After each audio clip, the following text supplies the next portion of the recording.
Hi மக்களே, வணக்கம். இன்றைக்கி மட்டன் பிரியாணி செஞ்சிடலாம் வாங்க. எப்படி செய்யலான்னு சொல்லி பார்ப்போம். நான் இன்றைக்கி 1/2 கிலோ மட்டன் எடுத்துருக்கேங்க. நான் இன்றைக்கி கொஞ்சமாக தான் செய்து காட்டுறேன். அது நல்லா சுத்தமாக கழுவிட்டு வந்துட்டேன். கழுவிட்டு 2 டம்ளர் தண்ணி ஊற்றிட்டேன். 1/2 டீஸ்பூன் மஞ்சள்தூள், 1 டீஸ்பூன் இஞ்சி பூண்டு பேஸ்ட்டு, ஒரு சிட்டிகை சோம்பு, இவ்வளோ தான். இதை நம்ம குக்கரில் வேக வச்சிடலாம். கேஸில் வச்சிடலாம். வச்சுட்டு குக்கர் க்ளோஸ் பண்ணிடலாம். ஒரு 5 விசில் விட்டு நல்லா வேக வச்சு எடுத்துக்கலாம். அப்புறம் என்னென்ன தேவைன்னு சொல்லி பார்ப்போம். அடுத்து இஞ்சி பூண்டு பேஸ்ட் அரைச்சி வச்சுருக்கேன். இதுக்கு நான் 100 இஞ்சிக்கு, அதாவது உரிக்கிறதுக்கு முன்னே 100 பூண்டு இருக்கும். உரிச்சிட்டோம்னா நம்மளுக்கு அந்த பல் 75 கிராம் வரும். 100 இஞ்சிக்கு 75 பூண்டு 75 கிராம். இது ரெண்டுத்தையும் ஒன்றா சேர்த்து நல்லா உரித்து தோல் சீவி, இஞ்சி தோல் சீவிருந்தாங்க. நல்லா சீவிட்டு கழுவிட்டு நான் இஞ்சி பூண்டு பேஸ்ட் நல்லா அரைச்சி வச்சுருக்கேன். இப்போ இதுலேருந்து நம்ம எவ்வளோ எடுக்கலான்னு சொல்லிட்டு நான் போடும்போது சொல்கிறேன். இதில் ஒரு 1/2 எலுமிச்சப்பழம் விட்டுட்டு கொஞ்சமாக மஞ்சள்தூள் போட்டு நீங்கள் அரைச்சி வச்சிங்கன்னா ஃப்ரிட்ஜில் வச்சு நீங்கள் ஸ்டோர் பண்ணிக்கலாம். ஒரு வாரத்துக்கு நம்ம தேவைன்னா நம்ம யூஸ் பண்ணிக்கலாம், கெடாமல் இருக்கும். அடுத்து நான் பாசுமதி அரிசியில் செய்கிறேன். இப்போ இதில் ஒரு டிப்ஸு சொல்கிறேன் உங்களுக்கு. இது முழு ரைஸ் கிடையாது, பாசுமதி அரிசி. பாசுமதி அரிசிலே நல்லா காஸ்ட்லி அரிசியில் கட்டிங் ரைஸ்ன்னு கேட்டிங்கன்னா உங்களுக்கு மார்க்கெட்டில் இந்த மாதிரி கிடைக்கும். அரிசி 2ஆக உடஞ்சிருக்கும். ஆனால் இது முழு ரைஸ் ரேட்டு ஜாஸ்தி. நம்மளுக்கு இந்த மாதிரி கட்டிங் ரைஸ்ன்னு சொல்லி கேட்டோம்னா நம்மளுக்கு பாதி விலையில் கிடைக்கும். இது இந்த அரிசி நம்மளுக்கு 90 ரூபா அப்படி தான் வரும் ரேட்டு. இது சாப்பாடும் ரொம்ப வாசனையாகவும் சூப்பராக இருக்குங்க. ட்ரை பண்ணி பாருங்கள் நீங்கள். இப்போ இதுலேருந்து நான் 1/2 கிலோ மட்டனுக்கு இப்போது இந்த பாசுமதி அரிசி 1/2 கிலோ கறிக்கு நான் 3/4 கிலோ ரைஸ் போட போகிறேன். அரிசி இது 3 கப்பு எடுக்க போகிறேன். ஒரு கப்பு 1/4 கிலோ வரும் கணக்கு. 3 கப்பு எடுத்துக்கலாம். ரைஸ் நிறைய வரும், 1 கப்பு. இப்போது இதை நம்ம நல்லா தண்ணியில் கழுவிட்டு வந்துடலாம். அவ்வளோதான், அரிசி கழுவி வச்சுங்க. இப்போ நம்ம ஊற வச்சிடணும். நல்லா ஒரு 20 நிமிஷம் ஊறட்டும். அதுக்குள்ளே நம்ம இதுக்கு தேவையான ஐட்டம்லாம் பார்த்துக்கலாம். அடுத்து இந்த பிரியாணிக்கு தாளிக்கிறதுக்கு ஒரு மசாலா எடுத்துக்கலாம். நான் 3 அன்னாச்சிப்பூ எடுத்திருக்கேன். ஒரு கிராம்பு ஒரு 5-6 கிராம்பு எடுத்திருக்கேன். கொஞ்சமாக மிளகு, சீரகம், சோம்பு, பட்டை, சுருள் பட்டை, அப்புறம் இந்த ரோஜா மொட்டுன்னு சொல்லுவாங்க, ஃப்ளேவர் நல்லாவே இருக்கும். இது இருந்தால் போட்டுங்க, ஆப்ஷன் தான். இல்லைன்னா நீங்கள் அப்படியே கூட போட்டுக்கலாம். ஏலக்காய் நான் ஒரு 7-8 ஏலக்காய் எடுத்திருக்கேன். இவ்வளோ தான் இதுக்கு தாளிக்கிற ஐட்டம். அடுத்து மசாலா பார்ப்போம். இது ரெட் சில்லிங்க. நான் இந்த ஸ்பூனில் 3 ஸ்பூன் எடுத்திருக்கேன். 3 டீஸ்பூன் அளவு ரெட் சில்லி எடுத்திருக்கேன். அதாவது நீங்கள் 1/4 கிலோ செய்கிற மாதிரினா இந்த ஒரு கரண்டி கணக்கு வச்சுங்க. இப்போ நம்ம 3/4 கிலோ செய்கிறதுனால 3 கப்புக்கு 3 ஸ்பூன் மிளகாத்தூள், கார மிளகாத்தூள். அடுத்து இது வீட்டிலேயே அரைச்ச பிரியாணி மசாலாங்க. நான் எல்லாமே போட்டு அரைச்சி வச்சுருக்கேன். அது ஒரு வீடியோவும் போட்டிருக்கேன், பாருங்கள். இப்போ இது ஒரு 2 டீஸ்பூன் எடுத்துருக்கேங்க. ஒரு 100 கிராம் தயிர். அடுத்து வெங்காயம் ஒரு 300 கிராம் வரும்.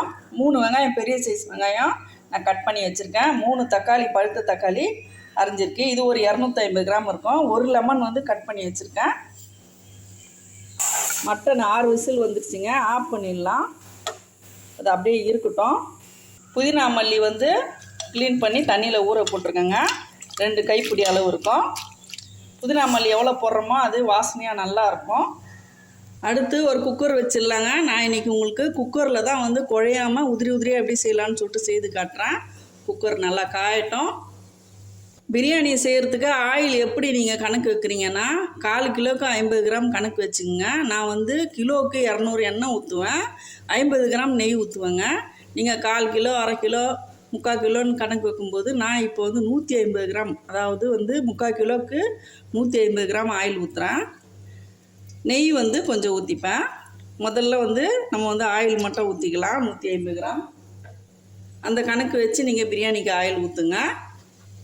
அதே மாதிரி வெங்காயம் கிலோவுக்கு நீங்கள் 350லேருந்து 400 கிராம் வரலும் போடலாம். நீங்கள் அதில் நீங்கள் அளவை நீங்கள் கணக்கு பண்ணிக்கோங்க. 1/2 கிலோன்னா 200 கிராம் அப்படின்னு சொல்லிட்டு நீங்கள் கணக்கு பண்ணிக்கோங்க. நான் இன்றைக்கி 3/4 கிலோன்றதுனால நான் ஒரு 300 கிராம் வெங்காயம் எடுத்திருக்கேன். வெங்காயத்துக்கும் தக்காளிக்கும் எவ்வளோ வித்தியாசம் வரும்னா ஒரு 100 கிராம் அப்படி வித்தியாசம் வந்தால் போதும். இப்போ வெங்காயம் 300 கிராம்னா தக்காளி வந்து ஒரு 50 கிராம் கம்மி பண்ணி 250 கிராம் எடுத்துக்கிட்டால் கரெக்டாக இருக்கும் டேஸ்ட்டு. அடுத்து நான் ஏலக்காவை மட்டும் லைட்டாக எப்போவுமே தட்டிப்பேன். அப்படியே நம்ம முழுசாக போட்டோம்னா அந்த ஏலக்காய் வந்து முழுசாகவே இருக்கும். இப்படி லேசாக தட்டி போடும்போது நம்மளுக்கு நல்லா பிரியாணி மணமாக இருக்குங்க.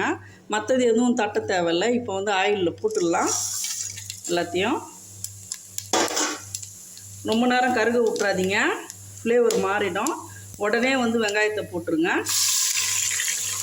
வெங்காயம் வந்து கைப்பிடி எடுத்து போடும்போது 2 கைப்பிடி அளவு வரும் கணக்கு.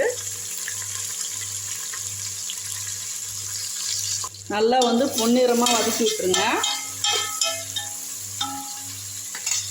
பச்சை மிளகா வந்து 3/4 கிலோவுக்கு நான் ஒரு 6 பச்சை மிளகா எடுத்துருக்கேங்க. இது வந்து ஒரு 50 கிராம் வரும். கீரை வேண்டாம், அப்படியே முழுசாகவே போட்டால் போதும். ஃப்ளேவர் இருந்தாலும் ஃப்ளேவர் வந்தால் போதும் நம்மளுக்கு. இதுவும் சேர்ந்து நல்லா வதங்கட்டும். பிரியாணியை பொறுத்தவரையிலங்க அந்த மசாலாவோட அளவுக்களும் அந்த வெங்காயம் தக்காளி இதெல்லாம் வந்து அளவுக்கள் வந்து கரெக்டாக போட்டிங்கனாலுமே பிரியாணி டேஸ்ட்டாக வரும். நிறைய பேர் சொல்கிறாங்க கறி நிறைய போட்டால் தான் டேஸ்ட் வரும். அப்படிலாம் கிடையாது. நீங்கள் வந்து நான் சில பேர் வந்து பாஸ்மதியில் செய்ய வேண்டாம், நாங்கள் சாப்பாட்டு அரிசியிலே செய்யணும்னு நினைப்பாங்க. ஆனால் கறி நிறைய வாங்குவாங்க. கறியை கூட நீங்கள் கம்மி பண்ணிக்கலாம். ஆனால் பாஸ்மதி அரிசியில் செஞ்சால் தான் பிரியாணியாக இருக்கும். சாப்பாட்டு அரிசியில் செய்யாதீங்க. பிரியாணி செய்யணும்னு முடிவு பண்ணிட்டீங்கன்னா நீங்கள் பாஸ்மதி அரிசியிலே செய்யுங்க. நீங்கள் கறியை கூட வந்து ஒரு 1/4 கிலோ கம்மி பண்ணிக்கோங்க. அந்த காசுக்கு நீங்கள் வந்து பாஸ்மதி அரிசி வாங்கிக்கோங்க. அதுக்கு தான் நான் சொன்னேன் பாஸ்மதி அரிசி விலை கம்மியில் இந்த மாதிரி கிடைக்குது. கட்டிங் ரைஸ்ன்னு கேட்டிங்கன்னா உங்களுக்கு கிடைக்கும். இருக்கப்பட்டவங்க காஸ்ட்லியாக வாங்குவாங்க. இல்லாதப்பட்டவங்க பிரியாணி செய்யணும்னு நினைக்கும் போது இந்த மாதிரி வாய்ப்பு இருக்குது. அதுக்காக தான் நான் சொல்கிறேன். சமையல் செய்கிறத விட்டுட்டு பேசிக்கிட்டே இருக்காங்கன்னு நினைக்காதீங்க. இது வந்து இல்லாதவங்களுக்கு ரொம்ப உதவியாக இருக்கும். அதுக்காக தான் நான் சொல்லிகிட்ருக்கேன். நான் செய்த பிறகு காட்டுறேன் பாருங்கள். அந்த கட்டிங் அது வந்து கிட்டத்தட்ட பார்த்திங்கன்னா கட்டிங் ரைஸ்னால் நொய் கிட்டத்தட்ட முழு அரிசியில் பாதி. ஆனால் அந்த நொய் அரிசி எவ்வளோ லென்த்தாக வருது நான் உங்களுக்கு செய்த பிறகு உங்களுக்கு காட்டுறேன் பாருங்கள். அதுவும் குக்கரில் எவ்வளோ லென்த்தாக வருதுன்னு நான் காட்டுறேன் பாருங்கள். லாஸ்ட்டாக பச்சை மிளகா போடும்போது மட்டும் லைட்டாக வந்து விரலில் லேசாக கிள்ளி போடுங்க, இல்லைனா டம்மால்னு வெடிக்கும்.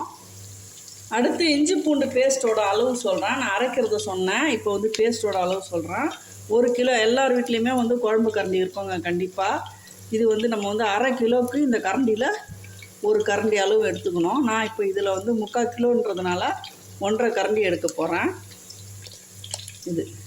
இதுதான் அளவு. இந்த அளவு வச்சு இஞ்சி பூண்டு பேஸ்ட் நிறைய போட்டால் தான் வந்து நம்மளுக்கு வந்து பிரியாணி டேஸ்ட் ரொம்பவே சூப்பராக இருக்கும். இப்போ 1.5 கரண்டி போட்டிருக்கேன் கரெக்டாக. அப்போ 3/4 கிலோ ரைஸ்க்கு கரெக்டாக இருக்கும். கறியில் நான் வந்து ஒரு 1/2 ஸ்பூன் அளவு தான் போட்டேங்க. வெங்காயம் போட்டோன்னா அடுத்து இஞ்சி பூண்டு பேஸ்ட்டை போட்டு தீயை வந்து ஃபுல்லாக குறைச்சி வச்சுருங்க. குறைச்சி வச்சுட்டு நல்லா அந்த பச்சை வாசனை போகிற அளவுக்கு எண்ணெய் பிரிகிற அளவுக்கு நல்லா வதக்கி விடுங்க. இதுதான் முக்கியமான ஸ்டெப்பு. அப்போ தான் வாசனை ரொம்ப சூப்பராக இருக்கும். அடி பிடிக்க விட்றாதீங்க. ஒரு 3 நிமிஷம் வதக்கினா போதும். அதுக்குள்ளே நம்ம தக்காளியை போட்டுடலாம். எடுத்து தக்காளி போட்டிங்கன்னா உங்களுக்கு அடி பிடிக்காது.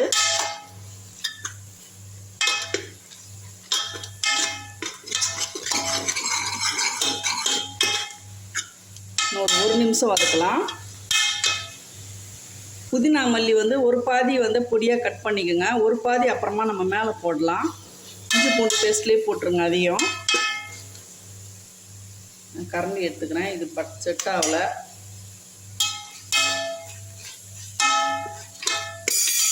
தக்காளி எடுத்து போட்டுடலாம். போட்டு இப்போ ஃப்ளேம் ஹையாக வச்சுருங்க. இப்போ தக்காளி போட்டோம்னா நம்மளுக்கு அடி பிடிக்காது. கிண்டி விட்டுக்கிட்டே இருங்க. நல்லா வந்து பச்சை வாசனை போகிற அளவுக்கு நல்லா வதங்கி வரட்டும். இந்த உப்பு வந்து சாதத்துக்கு, அதாவது வந்து 3/4 கிலோ அரிசிக்கு நான் 3 டீஸ்பூன் அளவு கல்லுப்பு எடுத்திருக்கேன். இதை போட்டுக்கலாம். அடுத்து கறி 1/2 கிலோ கறிக்கு ஒரு 1.5 டீஸ்பூன் அளவு உப்பு, கல் உப்பு. மொத்தம் 4.5 டீஸ்பூன் அளவு போட்டிங்கன்னா உங்களுக்கு கரெக்டாக இருக்கும். உப்பு பார்த்து போடுங்க. உப்பு போடும்போது நம்மளுக்கு நல்லா சீக்கிரம் வதங்கி வரும். மிளகாத்தூளை வந்து எண்ணெயிலே போட்டுருங்க. அப்போ தான் வந்து நல்லா கலர்ஃபுல்லாக இருக்கும். நான் ஒரு 3 டீஸ்பூன் அளவு எடுத்துருக்கேன். நீங்கள் 3 டீஸ்பூன்னா எப்படின்னா கிலோவுக்கு 4 ஸ்பூன் கணக்கு வச்சுக்கோங்க. நான் காமிச்ச அந்த குட்டி கரண்டியில் எல்லார் வீட்லேயுமே அந்த பிளாஸ்டிக் கரண்டி இருக்கும், எல்லா டப்பாங்கள்லேயும். அதை அளவாக வச்சுக்கோங்க நீங்கள். அப்போ ஈஸியாக இருக்கும் நம்மளுக்கு. 1/4 கிலோவுக்கு 1 ஸ்பூன் அப்படி கணக்கு வச்சுக்கோங்க.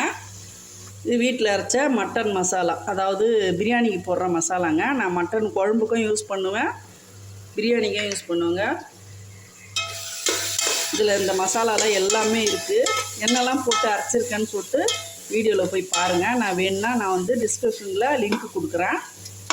பாருங்கள் எவ்வளோ சீக்கிரம் வதங்கிருச்சு பாருங்கள். இப்போ இதிலே வந்து தயிர் வந்து ஊற்றிக்கலாம். நான் வந்து கொஞ்சம் தயிர் நிறுத்திடுறேன். 75 கிராம் தயிர் ஊற்றுறேன்.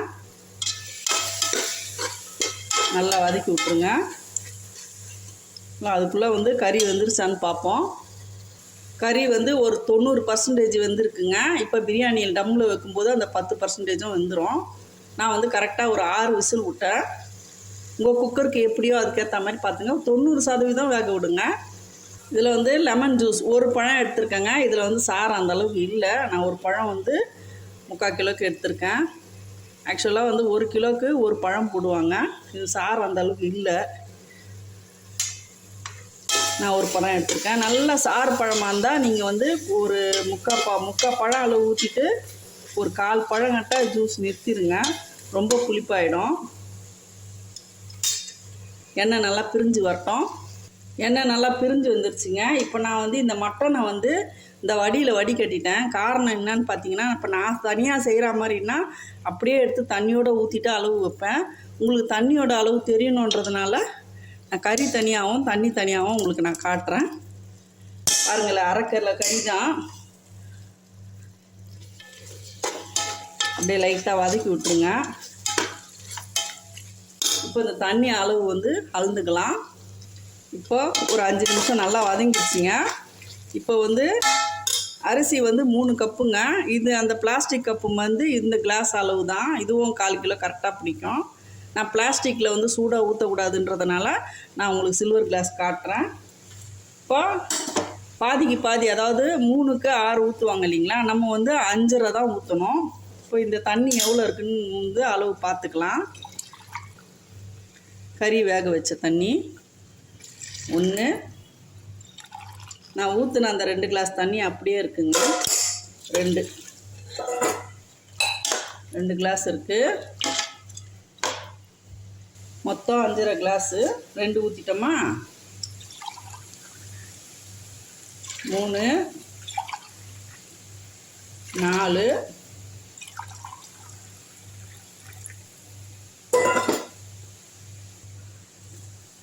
5, 5.5 வந்து கொஞ்சம் கம்மியாகவே பார்த்துங்க. ஏன்னா அரிசியில் கொஞ்சம் தண்ணி நம்ம நல்லா ஊறி இருக்கோம். அதனால் ஒரு 3ல் 1 பாகம் 5.5 வச்சுங்க கணக்கு. இப்போ வந்து கலக்கிட்டு உப்பு கரெக்டாக இருக்கா பாருங்கள். உப்பு காரம் எல்லாமே கரெக்டாக இருக்கா பார்த்துட்டிங்கன்னா. உப்பு மட்டும் கொஞ்சம் கம்மியாக இருக்குது. இன்னொரு 1 டீஸ்பூன் அளவு போடலாம். 1 டீஸ்பூன் அளவு போடுறோம். இப்போ தண்ணி நல்லா கொதிக்கிட்டோம். கறி நல்லா வெந்துட்டதுனால தண்ணி வந்து ரொம்ப நேரம் கொதிக்கணும்னு அவசியம் இல்லை. ஒரு கொதிலே நம்ம அரிசி போட்டுடலாம். இப்போ லேசாக வந்து மூடி வைப்போம். தண்ணி நல்லா கொதி வந்துருச்சுங்க. இப்போ அரிசி போட்டுடலாம்.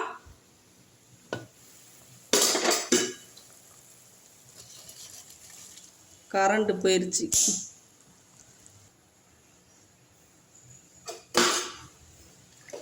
அப்படியே லைட்டாக கிண்டி விட்டுருங்க. கொஞ்சமாக புதினா மல்லி இதிலே போட்டுருங்க. கொதி வரட்டும். லேசாக மூடி வச்சிருங்க. ஃபுல்லாக க்ளோஸ் பண்ண வேண்டாம், லேசாக மேலே வச்சா போதும். இப்போ இதில் கொஞ்சமாக வந்து ஒரு 25 மில்லி நெய் ஊற்றிக்கலாம்.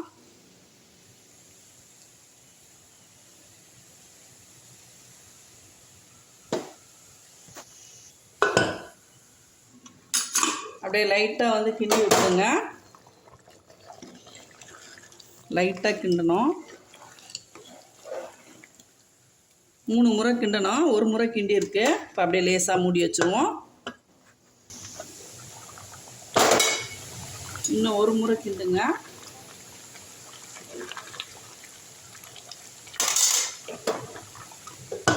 ஒரு 2 நிமிஷம் ஆகட்டும். அவ்வளோதாங்க, கரெக்டான பக்குவத்துக்கு வந்துருச்சு 3வது முறை. இப்போ வந்து கிண்ட வேண்டாம், அப்படியே வந்து க்ளோஸ் பண்ணிவிடுங்க குக்கரை. இப்போ குக்கரை இறக்கி வச்சுட்டு தவா வச்சுருங்க. தவா வச்சுட்டு அது மேலே வச்சுட்டு ஒரு நிமிஷம் அப்படியே விட்டுருங்க.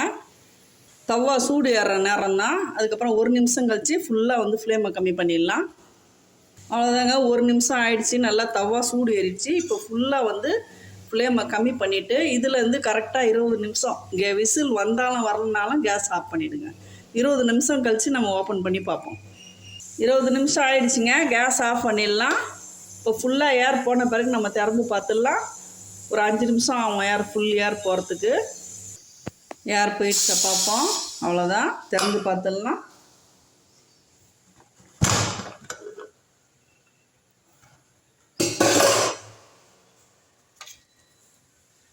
நல்லா அருமையாக வந்திருக்கு பாருங்கள், எவ்வளோ உதிரியாக வந்திருக்குன்னு சாப்பாடு. இப்போது இதில் வந்து ஒரு ஐடியா என்னன்னா, நம்ம வந்து அப்படியே வந்து லைட்டாக வந்து கறி இல்லாமல் குஸ்காவை தனியாக ஹாட் பேக்கில் எடுத்து வச்சுட்டு பிரியாணி பரிமாறிட்டு 2வது வச்சுக்கிறவங்களுக்கு நம்ம வந்து குஸ்கா வச்சிடலாம். இப்போ 1/2 கிலோவுக்கு வந்து நம்ம 3/4 கிலோ ரைஸ் வந்திருக்கு. நமக்கு ரைஸ் நிறைய கிடைக்கும் இந்த மாதிரி செய்தால். சாப்பாடு டேஸ்ட்டாகவும் இருக்கும், சூப்பராக இருக்கும் இந்த ஸ்டைலில் செய்யும்போது. நிறைய வாங்கி போட்டு நீங்கள் 3/4 கிலோவுக்கு 3/4 கிலோ கூட 1 கிலோ கூட போடலாங்க, அது உங்கள் இஷ்டம். உப்பு கரெக்டாக இருக்கா பார்ப்போம். அப்பா வேறு லெவலில் இருக்குங்க பிரியாணி, நல்லா உதிரியாக வந்திருக்கு பாருங்கள். அதே மாதிரி இன்னொன்றும் காட்டுறேன்னு சொன்னேன் பாருங்கள். ரைஸ் வந்து கட்டிங் ரைஸ் எவ்வளோ லென்த் இருக்குது பாருங்கள். பாதி ரைஸே இவ்வளோ லென்த் இருக்குன்னா இப்போ ஃபுல் ரைஸ் வந்து இதோட ஒரிஜினல் அரிசி எவ்வளோ பெருசு இருக்கும். கட்டிங் ரைஸ்ன்னு சொல்லி கேட்டிங்கன்னா நம்மளுக்கு கிடைக்கும். 90 ரூபா தான் ரேட்டு. அவ்வளோதாங்க, மட்டன் பிரியாணி ரெடி. நான் மேலே வந்து கார்னிஷ்க்கு வந்து கொஞ்சமாக வந்து புதினா தூவியிருக்கேன். கறியும் வந்து ரொம்பவே சாஃப்டாக இருக்குது பாருங்கள், நல்லா சூப்பராக வெந்திருக்கு பாருங்கள், எவ்வளோ சாஃப்டாக இருக்குது. இந்த வீடியோ உங்களுக்கு ரொம்ப பயனுள்ளதாக இருந்தால் ஒரு லைக் கொடுத்துருங்க. வீடியோ பிடிச்சிருந்தா லைக் பண்ணுங்கள், ஷேர் பண்ணுங்கள், சப்ஸ்கிரைப் பண்ண மறக்காதீங்க. தேங்க்யூ மக்களே.